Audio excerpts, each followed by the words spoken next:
The lights in the Great Council chamber dimmed as Ambassador Lisa Carter walked through the massive doors.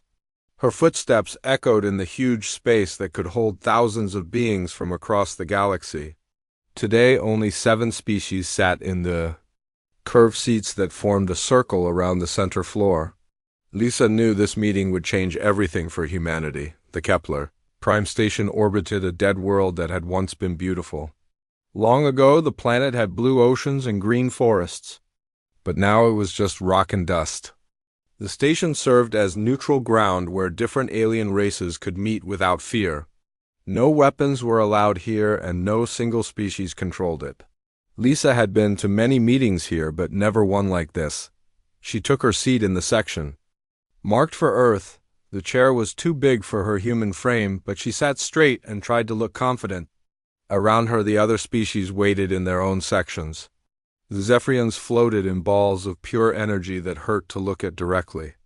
The Chronari sat in their heavy armor that made them look like walking tanks. The Valdris kept their heads covered with silver masks that hid their faces. The other species present were just as strange to human eyes. The Nexari looked like giant insects with too many arms and legs. The Thorian delegation consisted of rock creatures that barely moved at all. The Kalari had blue skin and 4 eyes that never seemed to blink. All of them had one thing in common today. They all wanted to talk about humans. High Chancellor Vex of the Zephyrians began to speak. His voice came from everywhere at once and sounded like thunder mixed with music. He said that humanity had become a problem that could no longer be ignored. In just 200 years since first contact, humans had spread to over 40 star systems. They built colonies on worlds that other species considered sacred. They mined asteroids in space that belonged to ancient trade routes. Lisa listened as each species listed their complaints against humanity. The Chronari general spoke through his suit translator about how humans had established military bases too close to their borders. The Valdris representative said humans were too aggressive and unpredictable. They claimed human thoughts were chaotic and dangerous to telepathic species like themselves. The accusations went on for hours. Humans supposedly broke trade agreements by selling technology to younger species. They ignored warnings about dangerous sectors of space and explored them anyway. They refused to follow the ancient laws that kept peace between the older galactic civilizations. Lisa finally stood to respond. She kept her voice calm even though anger burned in her chest.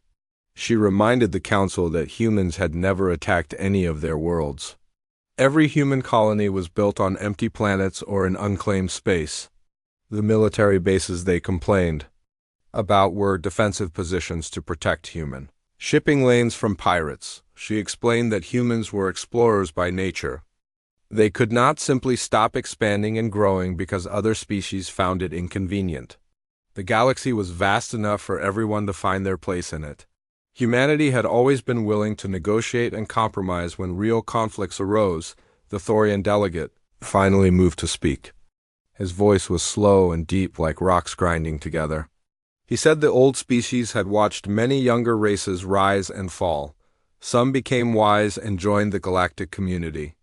Others became too proud and had to be stopped before they destroyed themselves and others. Humanity was reaching that dangerous point. High Chancellor Vex rose again, and the energy around him grew brighter. He said the 7 species had made their decision. Humanity must stop all expansion beyond their current borders. They must submit to oversight by the Galactic Council. Human military forces must be reduced to defensive levels only. If humanity agreed to these terms, they could continue to exist as a junior member of galactic civilization. Lisa felt the blood drain from her face. These terms would trap humanity in a small corner of the galaxy forever. Her people would become pets of the older species with no freedom to grow or explore. She asked what would happen if humanity refused these demands. The Chronari general stood and his armor made grinding sounds.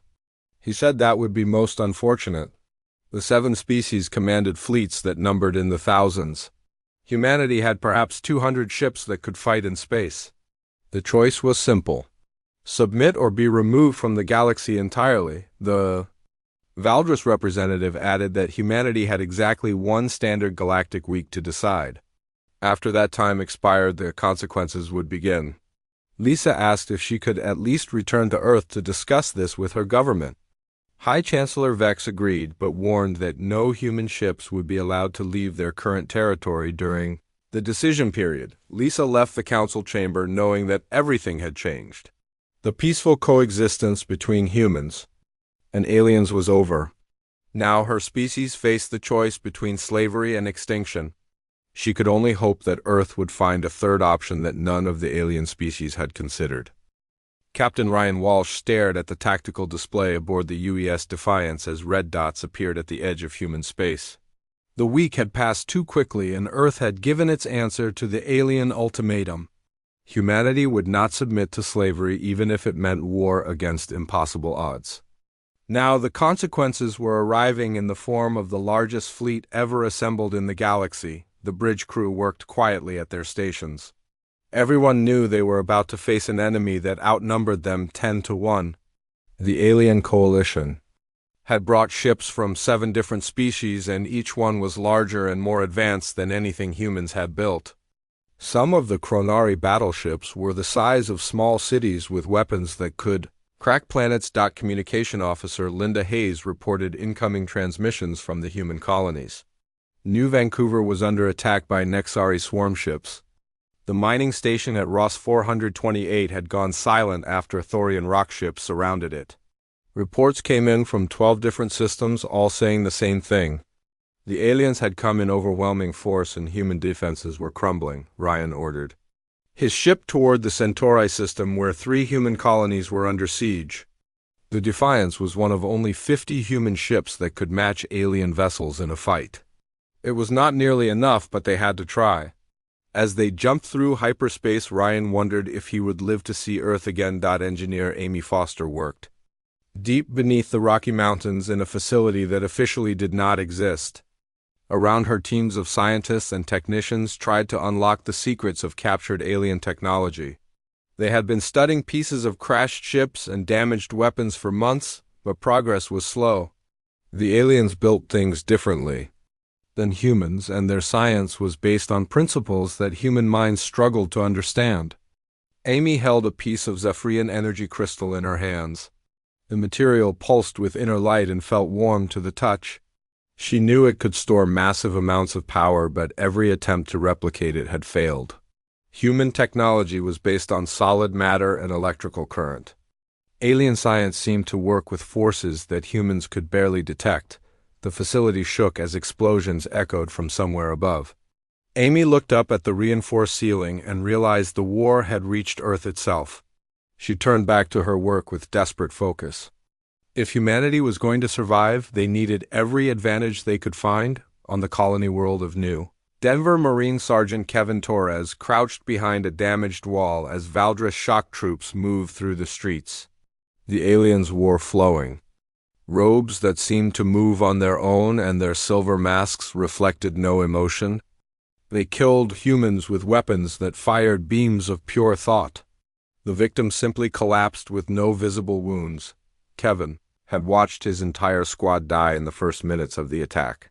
The aliens moved like they could read human minds and always seemed to know where the defenders would be. Every ambush failed because the enemy knew it was coming.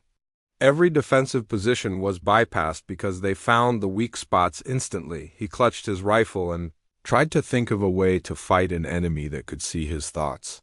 The standard military training had not prepared anyone for this kind of warfare. How could humans fight beings that knew their every move before they made it? In the command center beneath Geneva, Admiral Susan Price coordinated the desperate defense of human space. Reports flowed in from every front, and all of them brought bad news. The alien fleets were advancing on 3 different axes toward Earth.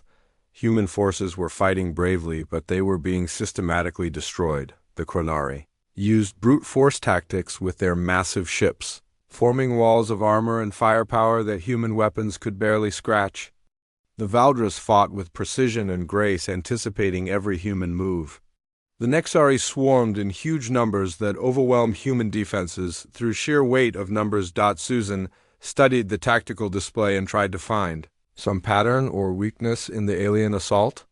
Her 40 years of military experience told her this was a professionally planned operation.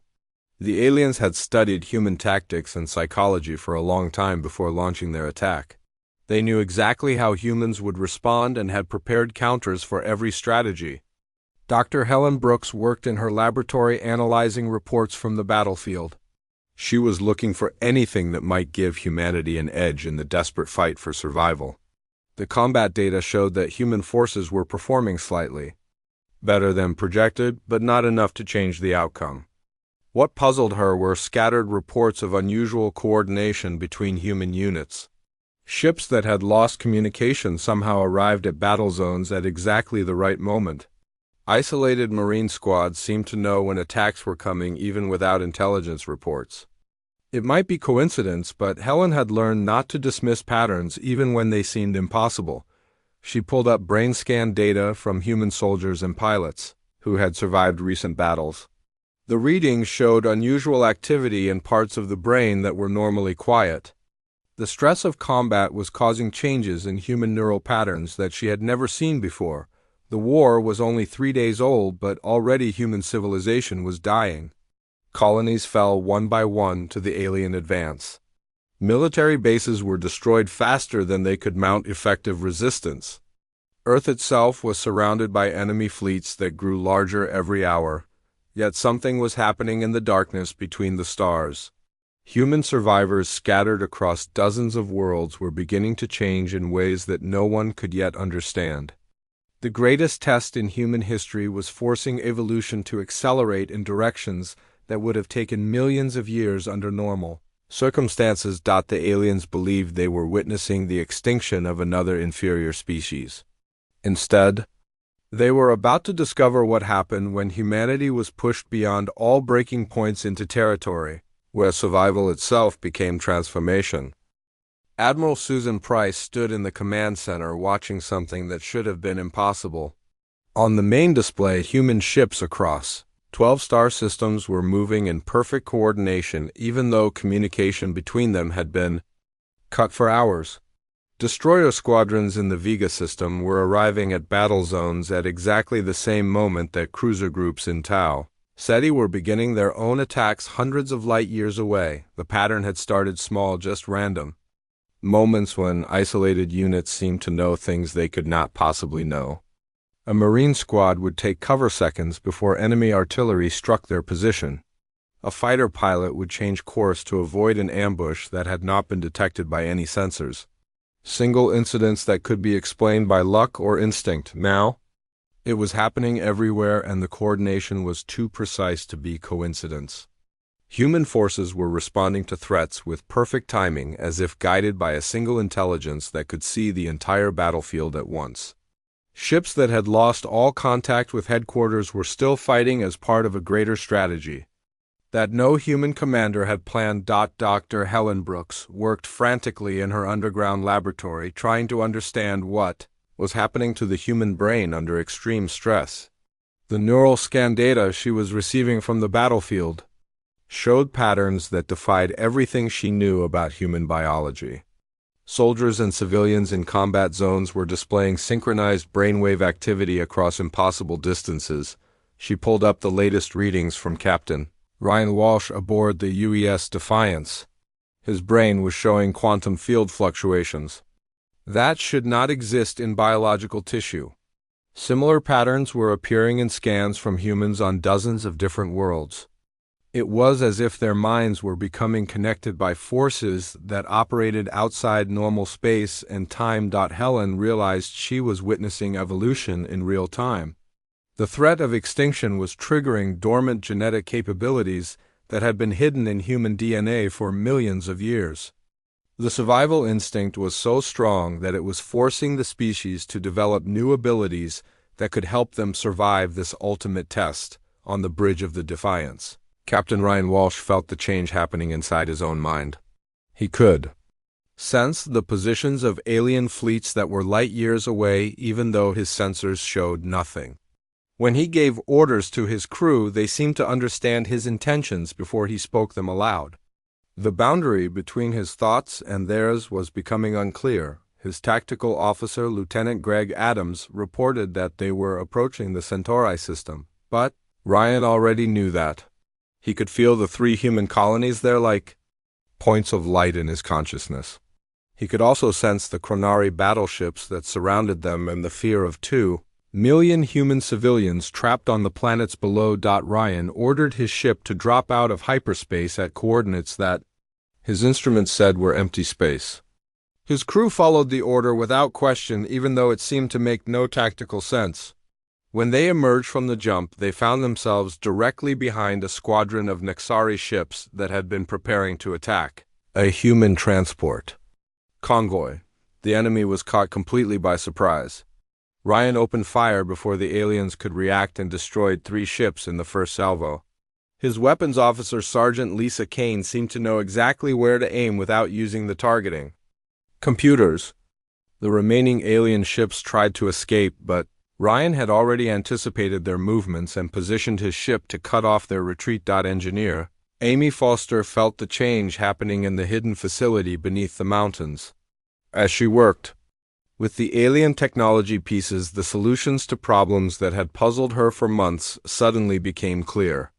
Her hands moved across the equipment with a confidence that surprised her. She was understanding alien science not through analysis but through intuition that came from somewhere beyond her normal thinking. The Zephyrian energy crystal in her hands began to resonate with her brainwaves.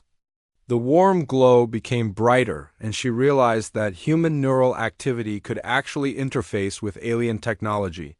The energy beings had built their machines to respond to thought patterns, but they had never encountered minds like those that humans were developing. Amy connected the crystal to a human power cell and watched as the energy output increased by 300%. She was not just copying alien technology anymore. She was improving it by adding human innovation to alien design. The combination was creating something that neither species could have built alone. On New Denver, Marine Sergeant Kevin Torres discovered that the Valdris mind-reading abilities no longer worked against him. The silver-masked aliens moved through the ruins with less confidence than before. Their weapons still fired beams of destructive thought, but Kevin found he could sense the attacks coming and dodge them before they struck. He was not the only one experiencing this change. The surviving human defenders were beginning to coordinate their movements without radio communication.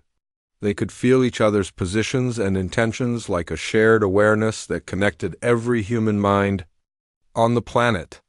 The Valdris shock troops, who had dominated the battle through telepathic advantage, were now facing humans who had developed something beyond simple telepathy. Kevin led a group of civilians toward the evacuation point, knowing that other human forces were moving to support them even though no messages had been sent. The Valdris tried to intercept them, but the aliens could no longer predict human movements. The silver masks that had seemed so threatening now appeared confused and uncertain. Dr. Helen Brooks made the discovery that would change everything. The quantum field that was connecting human minds was not just allowing communication between individuals. It was creating a collective consciousness that preserved individual identity while linking every human into a greater whole. The field was growing stronger with each passing hour as more humans came under extreme stress. She realized that what was happening went beyond normal evolution. Humanity was developing into something that had never existed before in the galaxy. They were becoming a species that could function as both individuals and as a single organism depending on the needs of the situation. The aliens had forced this change by threatening extinction, but they had no idea what they had created. The quantum field was spreading beyond Earth to every human settlement in the galaxy. On isolated colonies and trapped ships, humans were beginning to share not just awareness, but knowledge and skills and memories. A farmer on a remote world was gaining the combat experience of veteran soldiers.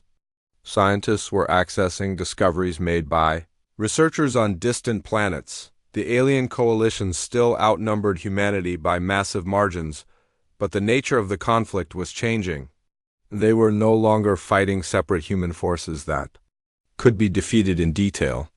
They were facing a species that was becoming something unprecedented in galactic history.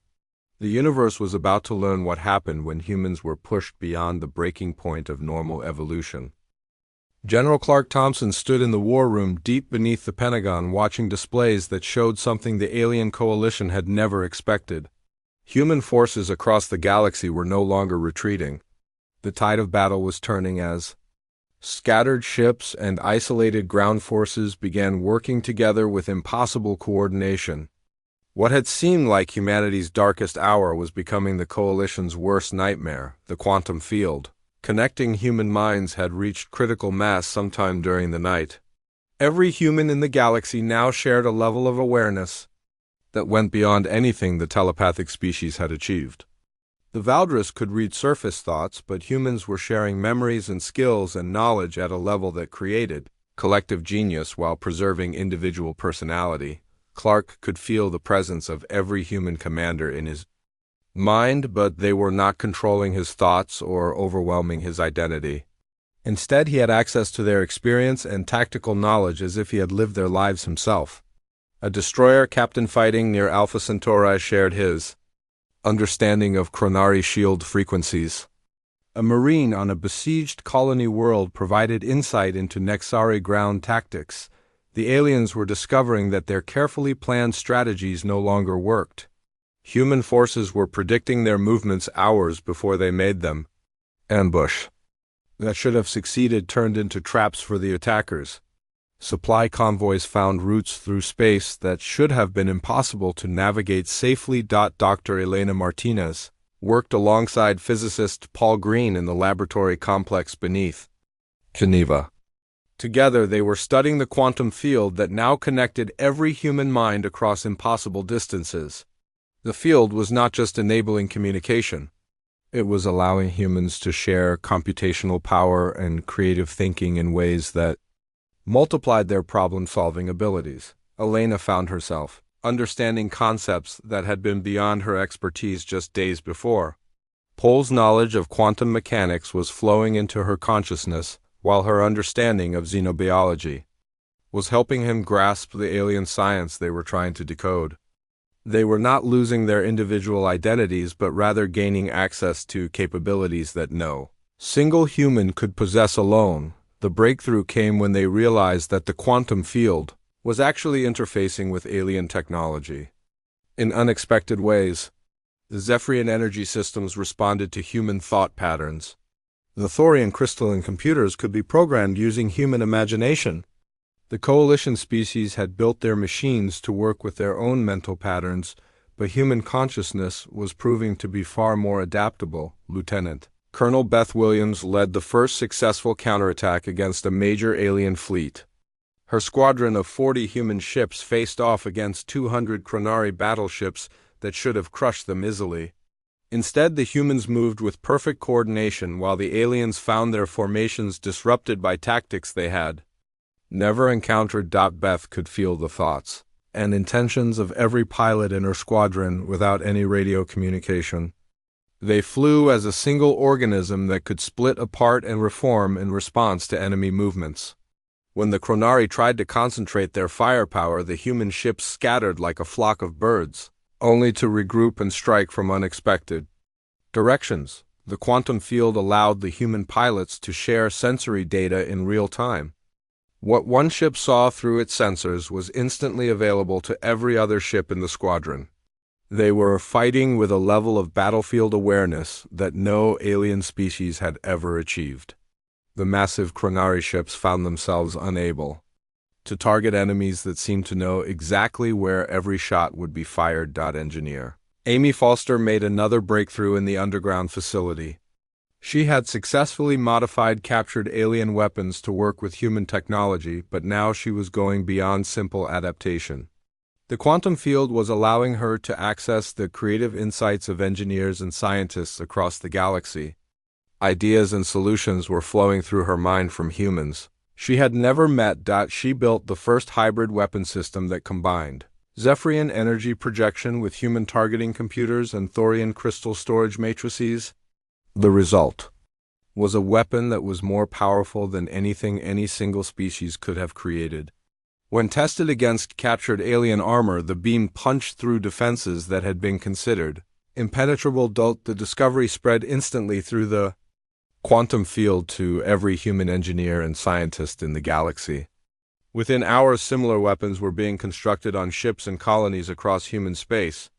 The technological advantage that the aliens had relied upon was disappearing as humans learned to combine their innovation with alien science. On the Valdra's homeworld, the Collective Council met in emergency session.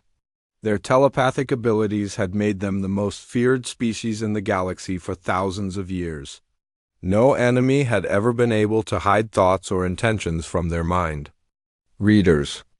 Now they faced humans whose mental patterns were unlike anything they had encountered. The silver-masked delegates struggled to understand reports from their field commanders. Human thoughts were no longer individual streams that could be read and predicted. Instead, they were part of a vast network of consciousness that the Valdris could not penetrate. When they tried to probe human minds, they found themselves facing the combined will of billions of beings united in purpose. High Chancellor Vex of the Zephyrians called for another coalition meeting, but this time the energy being's voice carried notes of concern rather than confidence.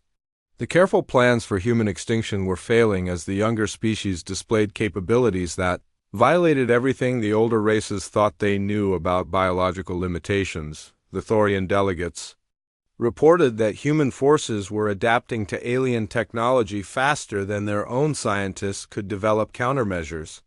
The Nexari complained that their swarm tactics were ineffective against enemies, who could coordinate perfectly across vast distances. The Kolari admitted that their strategic planning computers could no longer predict human movements. Captain Tony Clark commanded the rebuilt human fleet that was assembling near Jupiter. Ships that had been scattered across the galaxy were converging on Earth, not because of orders from headquarters, but because every human commander could feel that this was where the final battle would be fought. The quantum field was coordinating the largest military operation in human history without any central planning or communication. The alien coalition still had superior numbers and firepower, but they were no longer fighting the same species that had been on the verge of extinction just days before. Humanity had evolved beyond normal biological limitations into something that combined individual creativity with collective intelligence. They had become a species that grew stronger under pressure and more united when faced with extinction. The universe was about to witness the true power that emerged when humans refused to surrender even when defeat seemed inevitable. The aliens had intended to remove a troublesome younger species from the galaxy. Instead, they had forced humanity to become something unprecedented in galactic history, and they were about to face the consequences of that transformation. Captain Tony Clark felt the presence of every human ship in the galaxy as the great fleet assembled in Earth orbit. 200 vessels had arrived from across human space without any orders or coordination from military command. The quantum field that connected all human minds had guided them here for the final confrontation with the alien coalition. Each ship carried crews who shared the collective knowledge and determination of their entire species. The enemy fleet that approached Earth was the largest ever assembled in galactic history. Over 3,000 ships from 7 different species formed a wall of firepower that stretched across space for millions of kilometers. The Chronari battleships alone outnumbered the entire human fleet 15-1, by every measure of military science. Humanity was about to be crushed in the most unequal battle ever fought. Lieutenant Colonel Beth Williams prepared her fighter squadron aboard the carrier UES Liberty. Her pilots moved with the fluid coordination that had become natural to all humans since the quantum field reached full strength. They did not need radio communication or tactical displays to know their roles in the coming battle. Each pilot could feel the intentions and movements of every other human in the fleet. Beth looked out at the alien armada through her cockpit canopy and felt no fear. The quantum field carried the shared courage of every human who had ever lived. The memories of ancestors who had faced impossible odds and prevailed flowed through her consciousness. Her people had survived ice ages and plagues and wars that should have destroyed them. They would survive this too. Engineer Amy Foster worked in the weapon laboratories deep beneath the Pacific Ocean, putting finishing touches on the new hybrid systems that would arm the human fleet. The technology she had developed combined innovations from dozens of human scientists with alien science that had been adapted beyond its original design. The weapons were more powerful than anything either side had possessed at the start of the war. Around her teams of technicians installed the new systems with efficiency that amazed even Amy herself. The quantum field allowed every worker to share the expertise of master engineers and weapons specialists.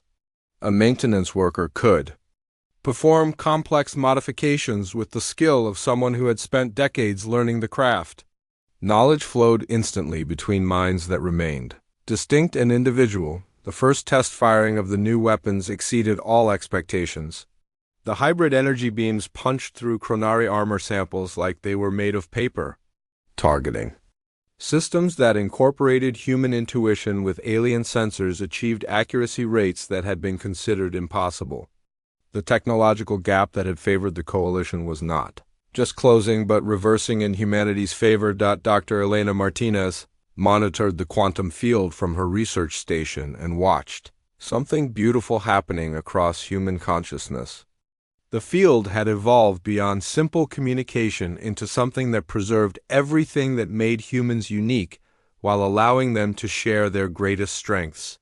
Artists were inspiring scientists with creative leaps. Soldiers were learning compassion from teachers. Engineers were gaining wisdom from philosophers. Elena realized that humanity was not just winning a war, but transforming into something greater than the sum of its parts. The quantum field was creating a new form of consciousness that had never existed in the galaxy. Individual humans remained themselves, but they could also access the collective experience and knowledge of their entire species when needed. The alien coalition commanders met aboard the Chronari flagship to discuss the impossible situation they faced. Their overwhelming advantage in ships and firepower was meaningless against an enemy that fought with perfect coordination and weapons that surpassed their own technology. Worse yet, the humans seemed to be growing stronger with each battle rather than weaker. High Chancellor Vex of the Zephyrians admitted that the energy beings had underestimated human potential. The Valdris Collective reported that their telepathic advantage was not just neutralized but reversed as human minds proved impossible to read or influence. The Thorian rock creatures spoke slowly about ancient records that mentioned species who became dangerous when threatened with extinction. General Clark Thompson coordinated the defense of Earth from his command center while simultaneously sharing tactical awareness with every human commander in the galaxy. The quantum field allowed him to process information from thousands of sources while maintaining perfect clarity about the overall strategic situation. He could feel the alien fleet movements as clearly as if he were aboard their ships. The coalition attack began with a massive bombardment, intended to shatter human morale before the main assault. Thousands of energy beams and missile salvos converged on the human fleet from every direction.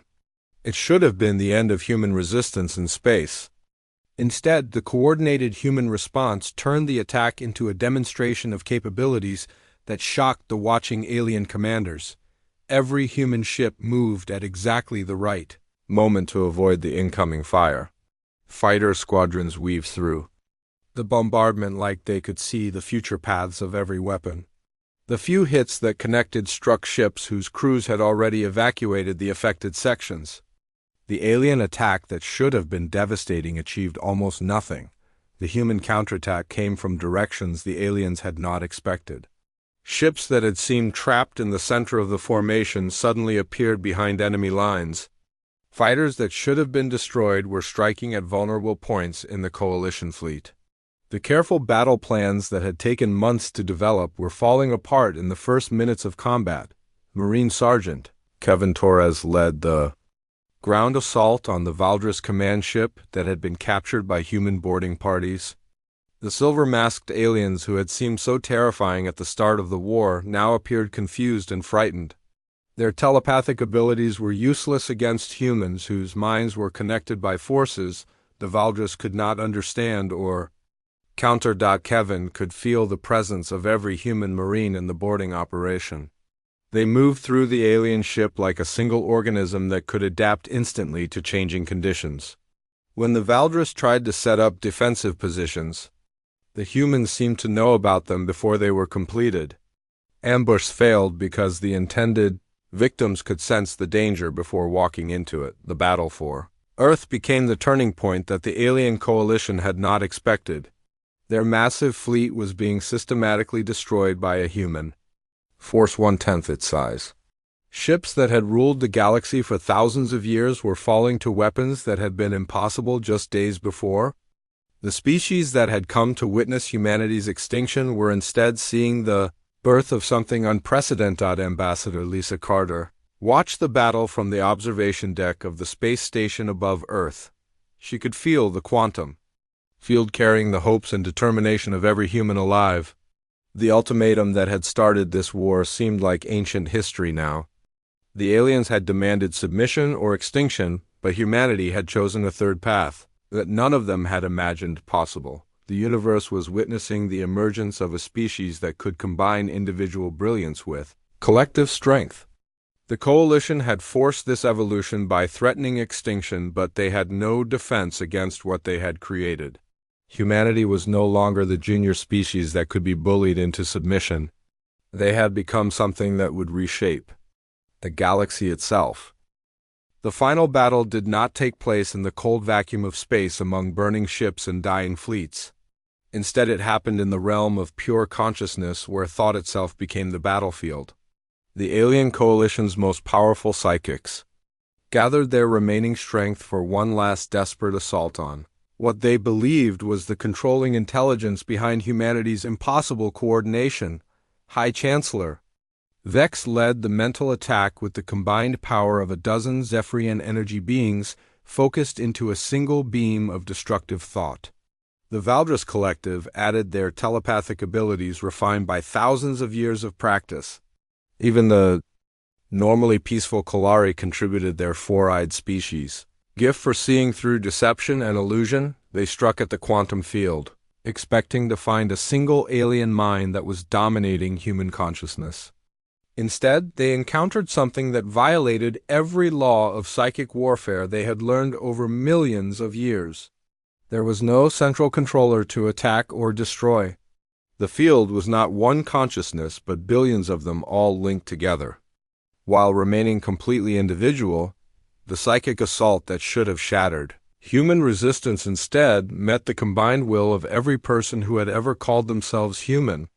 Children on distant colonies added their innocent determination to survive. Elderly scientists contributed lifetimes of accumulated wisdom.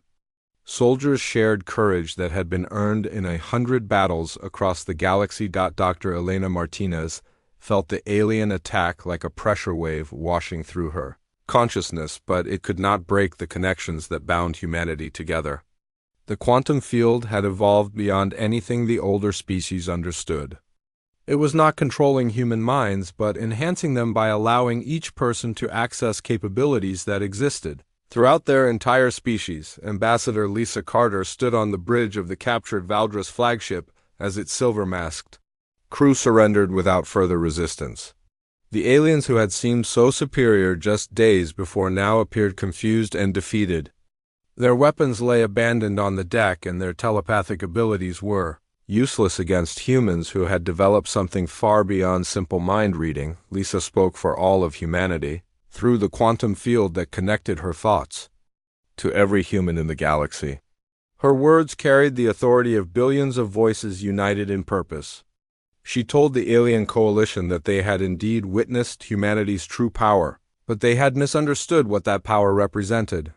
The coalition had expected to find another, aggressive species that would have to be conquered or destroyed. Instead, they had forced humanity to evolve into something that combined individual creativity with collective wisdom. Humans had not become a hive mind that sacrificed personal identity for group strength. They had achieved something unprecedented in galactic history by preserving both individual brilliance and species unity. Captain Tony Clark commanded the human fleet that now controlled the space around Earth. The alien ships that remained were fleeing in disorder toward the edges of the solar system. 3,000 vessels had been reduced to fewer than 500 in a battle that lasted only hours.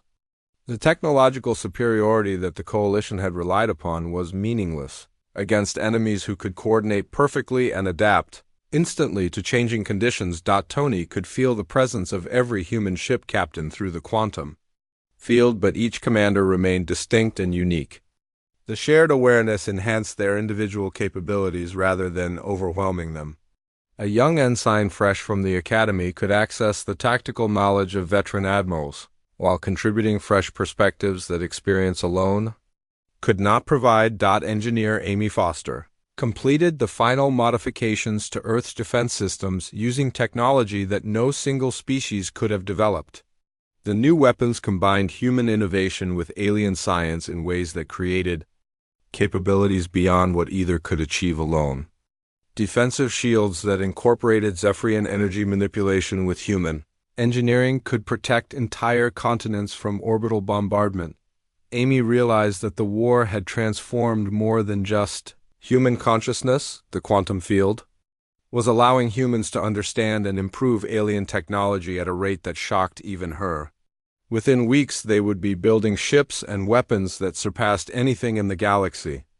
The species that had come to destroy humanity had instead given them the tools to reshape galactic civilization. General Clark Thompson received the final surrender from the Chronari Empire as their massive battleships powered down their weapons.